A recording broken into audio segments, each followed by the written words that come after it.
بسم اللہ الرحمن الرحیم۔ نزول قرآن، پہلی وحی کا واقعہ اور آپ صلی اللہ علیہ وسلم کا خوف زدہ ہونا۔ صحیح بخاری حدیث نمبر 3۔ راوی ہیں اس کے حضرت عروہ بن زبیر رضی اللہ تعالی عنہ۔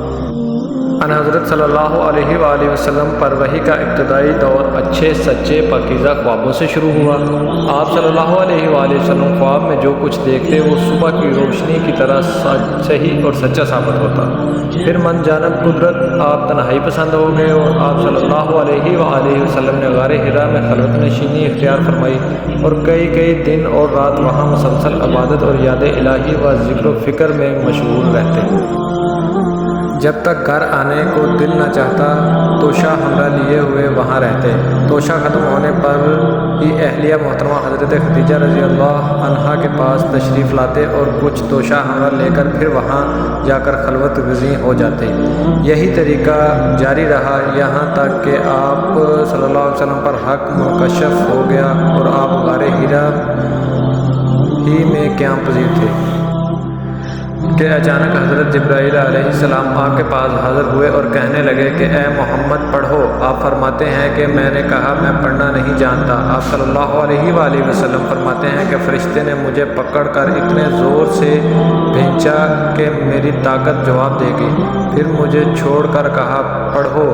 میں نے پھر وہی جواب دیا کہ میں پڑھا ہوا نہیں ہوں۔ اس فرشتے نے مجھ کو نہایت ہی زور سے بھینچا کہ مجھ کو سخت تکلیف محسوس ہوئی۔ پھر اس نے کہا کہ پڑھ۔ میں نے کہا کہ میں پڑھا ہوا نہیں ہوں۔ فرشتے نے تیسری بار مجھ کو پکڑ کر اور تیسری مرتبہ پھر مجھ کو بھینچا، پھر مجھے چھوڑ دیا اور کہنے لگا کہ پڑھو اپنے رب کے نام کی مدد سے جس نے پیدا کیا اور انسان کو خون کی پھٹکی سے بنایا۔ پڑھو اور آپ کا رب بہت ہی مہربانیاں کرنے والا ہے۔ بس یہی آیتیں آپ حضرت جبرائیل علیہ السلام سے سن کر اسی حال میں غار حرا سے واپس ہوئے کہ آپ کا دل اس انوکھے واقعے سے کانپ رہا تھا۔ آپ حضرت خدیجہ کے ہاں تشریف لائے اور فرمایا کہ مجھے کمبل اڑا دو۔ لوگوں نے آپ کو کمبل اڑا دیا۔ جب آپ کا ڈر جاتا رہا تو آپ نے اپنی زوجہ محترمہ حضرت خدیجہ رضی اللہ عنہا کو تفصیل کے ساتھ یہ واقعہ سنایا اور فرمانے لگے کہ مجھ کو اب اپنی جان کا خوف ہو گیا ہے۔ آپ کی اہلیہ محترمہ حضرت خدیجہ رضی اللہ عنہا نے آپ کی ڈارس باندھائی اور کہا کہ آپ کا خیال صحیح نہیں ہے۔ خدا کی قسم آپ کو اللہ کبھی رسوا نہیں کرے گا۔ آپ تو اخلاقی فاضلہ کے مالک ہیں۔ آپ تو کنبہ پرور ہیں۔ بے کسوں کا بوجھ اپنے سر پر رکھ لیتے ہیں۔ مفلسوں کے لیے آپ کماتے ہیں۔ مہمان نوازی میں آپ بے مثال ہیں اور مشکل وقت میں آپ امر حق کا ساتھ دیتے ہیں۔ ایسے اوصاف حسنہ والا انسان یوں بے وقت ذلت و خواری کی موت نہیں پا سکتا۔ پھر مزید تسلی کے لیے حضرت خدیجہ رضی اللہ عنہا آپ صلی اللہ علیہ وآلہ وسلم کو ورقہ بن نوفل کے پاس لے گئیں جو ان کے چچا زاد بھائی تھے اور زمانہ جاہلیت میں نصرانی مذہب اختیار کر چکے تھے اور عبرانی زبان کے کاتب تھے۔ چنانچہ انجیل کو بھی حسب منشائے خداوندی عبرانی زبان میں لکھا کرتے تھے۔ انجیل سریانی زبان میں نازل ہوئی تھی، پھر اس کا ترجمہ عبرانی زبان میں ہوا۔ ورقہ اس کو لکھتے تھے وہ بہت بوڑھے ہو گئے تھے، یہاں تک کہ ان کی بینائی بھی رخصت ہو چکی تھی۔ حضرت خدیجہ رضی اللہ عنہا نے ان کے سامنے آپ کے حالات بیان کیے اور کہا کہ اے چچا زاد بھائی، اپنے بھتیجے محمد صلی اللہ علیہ وآلہ وسلم کی زبانی ذرا ان کی کیفیت سن لیجئے۔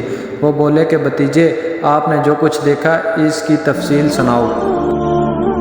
چنانچہ آپ صلی اللہ علیہ وسلم نے از اول تا آخر پورا واقعہ سنایا، جسے سن کر ورقہ بے اختیار ہو کر بول اٹھے کہ یہ تو وہی ناموس معزز رازدان فرشتہ ہے جس سے اللہ نے حضرت موسیٰ علیہ السلام پر وحی دے کر بھیجا تھا۔ کاش میں آپ کے اس عہد نبوت کے شروع ہونے پر جوان عمر ہوتا۔ کاش میں اس وقت تک زندہ رہتا جب کہ آپ کی قوم آپ کو اس شہر سے نکال دے گی۔ رسول کریم صلی اللہ علیہ وآلہ وسلم نے سن کر تعجب سے پوچھا کہ کیا وہ لوگ مجھ کو نکال دیں گے، حالانکہ میں تو ان میں صادق و امین و مقبول ہوں۔ ورقہ بولا ہاں یہ سب کچھ سچ ہے، مگر جو شخص بھی آپ کی طرح امر حق لے کر آیا لوگ اس کے دشمن ہی ہو گئے۔ اگر مجھے آپ کی نبوت کا وہ زمانہ مل جائے تو میں آپ کی پوری مدد کروں گا، مگر ورقہ کچھ دنوں کے بعد انتقال کر گئے، پھر کچھ عرصہ تک وحی کی آمد موقوف رہی۔